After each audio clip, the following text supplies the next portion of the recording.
Bismillahirrahmanirrahim. Assalamualaikum warahmatullahi wabarakatuh. Kaifa halukum? Kaifa halukunna?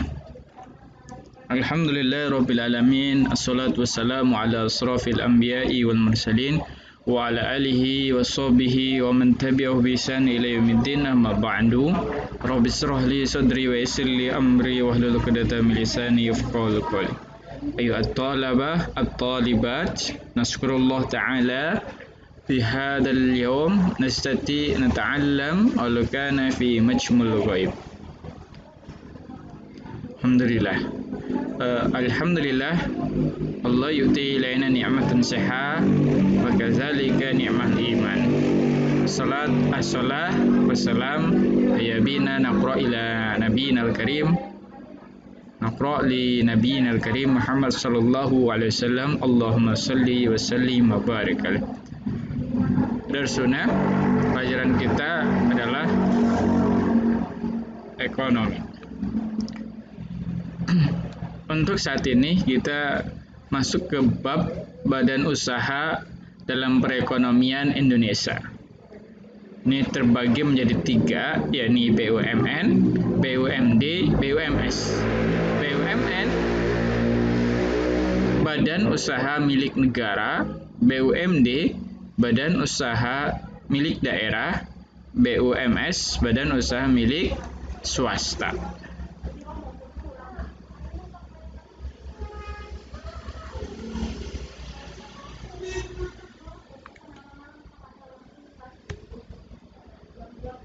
Pengertian dari BUMN adalah badan usaha yang seluruh atau sebagian besar modalnya dimiliki oleh negara melalui penyertaan secara langsung yang berasal dari kekayaan negara yang dipisahkan.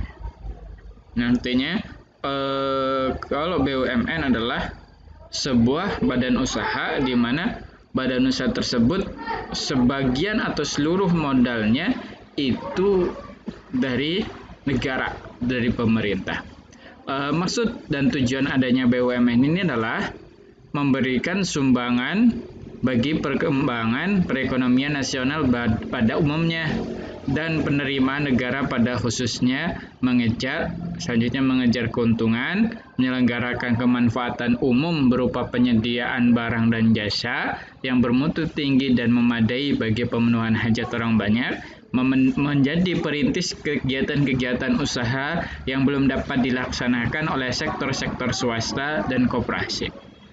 Dari maksud dan tujuan BUMN ini dapat kita ambil kesimpulan bahwasanya BUMN ini tujuannya adalah salah satu memberikan sumbangan, artinya memberikan subsidi kepada masyarakat untuk meningkatkan perekonomian nasional. Misalnya harganya 10.000 mendapatkan subsidi dari pemerintah 2.000 sehingga kita membelinya 8.000 atau lain sebagainya. Juga salah satunya adalah menyelenggarakan kemanfaatan umum berupa penyediaan barang dan jasa yang bermutu tinggi dan memadai bagi pemenuhan hajat orang banyak. Nantinya memberikan kemaslahatan bagi masyarakat umum. Yang sudah ada contoh dari BUMN adalah PT PLN mengenai tentang kelistrikan, ada lagi PT Pertamina tentang bensin, solar, Pertamax dan sebagainya. Juga ada Bank BNI, Bank BRI, itu adalah salah satu contoh dari BUMN, badan usaha milik negara. Ciri BUMN melayani kepentingan umum, berusaha untuk memperoleh keuntungan, seluruh atau sebagian besar modalnya adalah milik negara. Dengan adanya PT BUMN ini, tujuannya dari ciri ini adalah memberikan pelayanan kepada masyarakat umum. Pelayanan baik itu dari sisi kesehatan, rumah sakit. Dari sisi penerbangan ada Garuda Indonesia, dari sisi bank ada Bank Indonesia, ada juga kelistrikan, ada PLN. Juga ini selain melayani juga berusaha untuk memperoleh keuntungan. Ini seluruh atau sebagian besar modalnya adalah milik negara. Bentuk-bentuk BUMN, ada perusahaan perseroan, juga perusahaan umum Perum.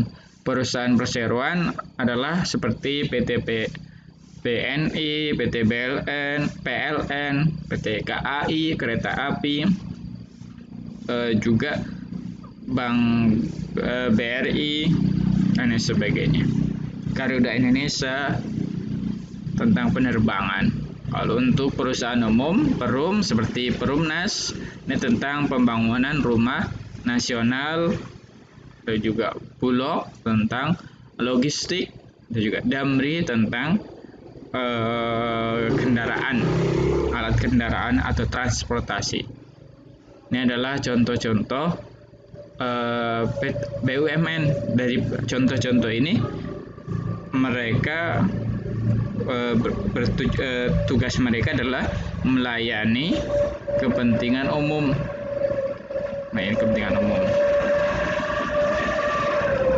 Selanjutnya BUMD. BUMD adalah semua perusahaan yang didirikan berdasarkan undang-undang yang modalnya untuk seluruhnya atau sebagian merupakan kekayaan daerah yang dipisahkan. Hampir sama dengan pengertian dari BUMN, hanya kalau BUMN adalah negara, artinya secara nasional satu negara Indonesia. Kalau BUMD adalah daerah, artinya di daerah yang tertentu saja, seperti Bank DKI adanya di DKI Jakarta, Bank Jabar adanya di Jawa Barat, dan seterusnya. Apa maksud dan tujuan adanya BUMD ini adalah untuk turut serta melaksanakan pembangunan daerah khususnya dan pembangunan ekonomi nasional pada umumnya dalam rangka ekonomi terpimpin untuk memenuhi kebutuhan rakyat dengan mengutamakan industrialisasi dan ketentraman serta kesenangan kerja dalam masyarakat menuju masyarakat yang adil dan makmur.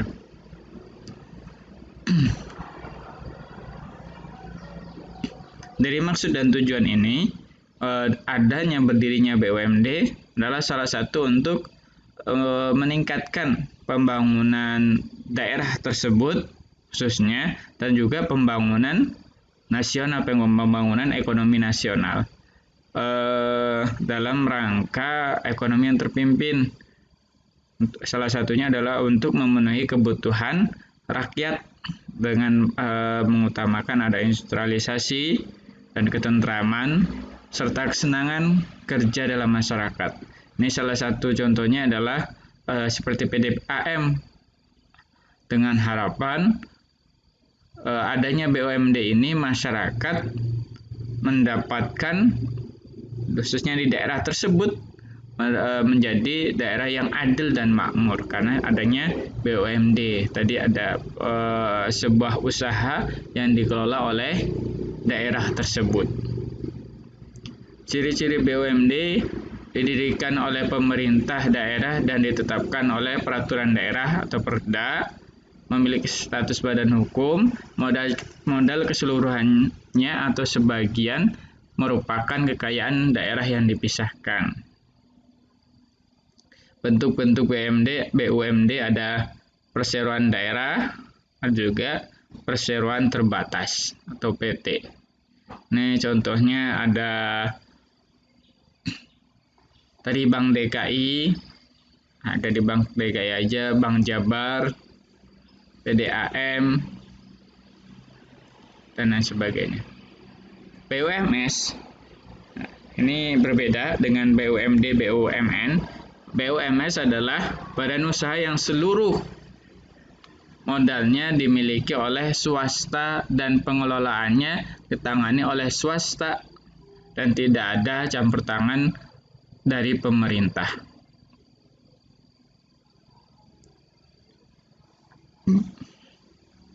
Artinya BUMN ini sangat beda dengan tadi BUMS sangat beda dengan BUMN dan BUMD.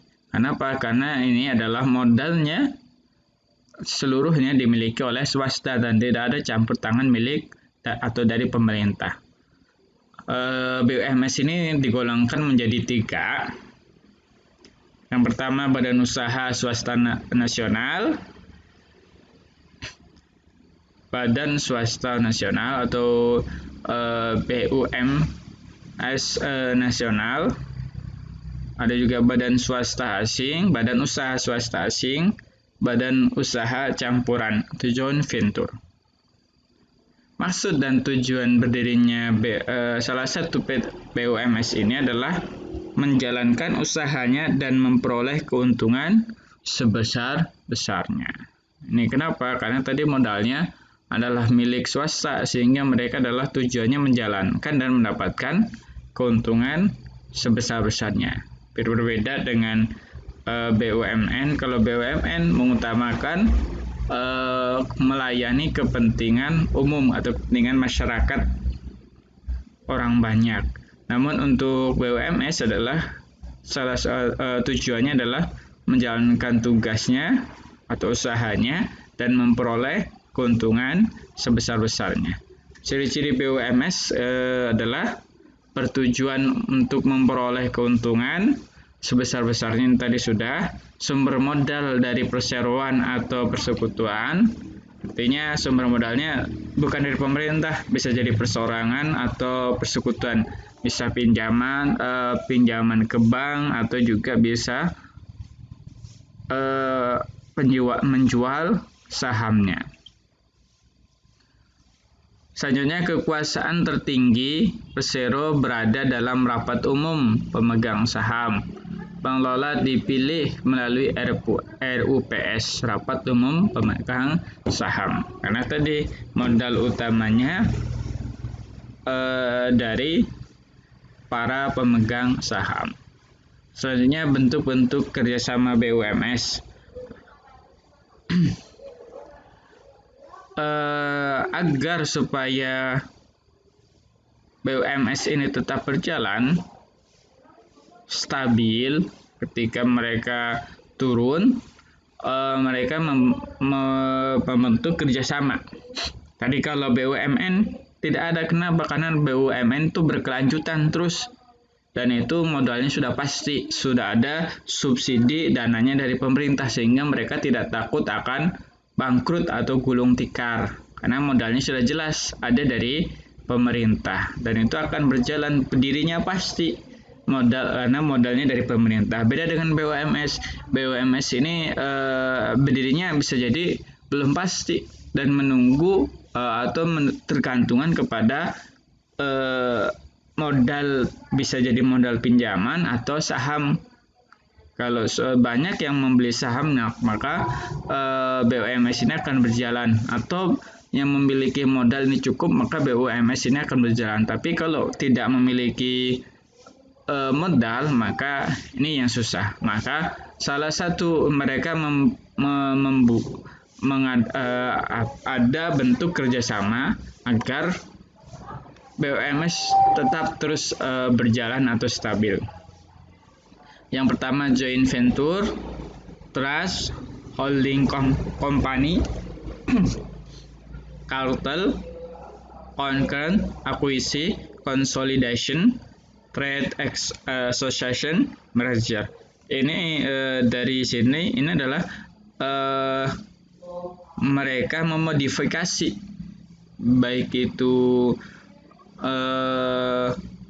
dari segi manajemennya, dari segi usahanya dan lain sebagainya agar tetap stabil. Nah, bentuk-bentuk BUMS ada 2, badan usaha milik swasta, BUMS nasional, yang kedua badan swasta asing. Badan swasta nasional ini contohnya ada bentuk-bentuk dari BUMS, dari badan usaha milik swasta nasional adalah badan usaha perseorangan, firma, persekutuan komuniter atau CV, perseroan terbatas. Contoh-contoh BUMS apa saja? Ada PT Media Televisi Indonesia, ada Air Asia, ada PT Mustika Ratu. Kalau di bank itu ada bank BCA, bank muamalat, dan lain sebagainya. Tadi adalah pengertian dari BUMN, BUMD, dan BUMS. Ini pengertian secara singkat. Nanti antuna cari lagi, baca-baca di buku lagi, dan searching di internet agar supaya lebih pasti lagi. Selanjutnya, ini tidak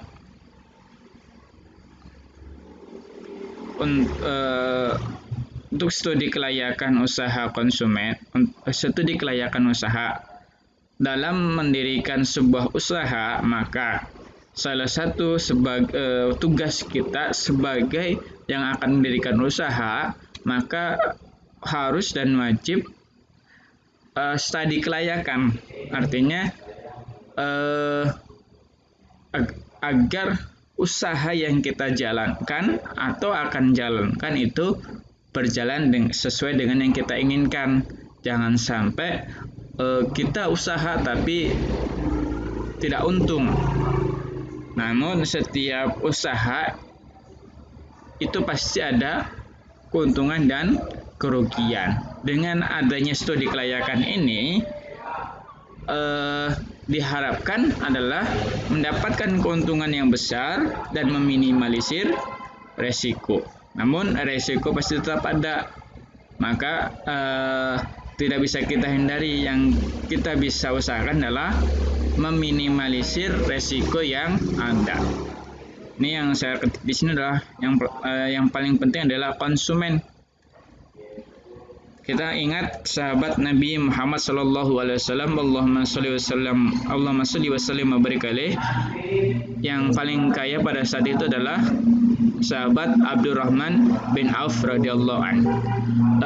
Saat ketika hijrah ke Madinah, maka Rasulullah mengenalkan para sahabat Mekah kepada para sahabat yang ada di kaum Ansor yang ada di Madinah. Salah satunya adalah sahabat Abdurrahman bin Auf. Ketika dikenalkan dengan sahabat yang di Madinah, beliau ditawarkan harta yang banyak. Namun Abdurrahman bin Auf tidak memilih harta, malah bertanya tentang pasar di mana yang paling besar atau yang paling banyak. Artinya dari kisah ini, Abdurrahman bin Auf memberikan contoh kepada kita, sebelum kita membuka usaha, maka kita cari konsumennya.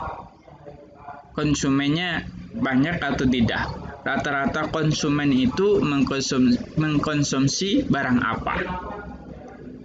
Dan mereka standarnya kuatnya di harga berapa. Maka dari situ kita nanti akan mengelola apa yang akan kita usahakan pada suatu tempat tersebut. Nah, baru setelah itu nanti kita melihat resiko, kira-kira resiko apa aja yang akan kita terima. Nah, setelah itu kita meminimalisir resiko-resiko yang kemungkinan terjadi. Karena resiko itu pasti ada setiap usaha yang akan dijalankan.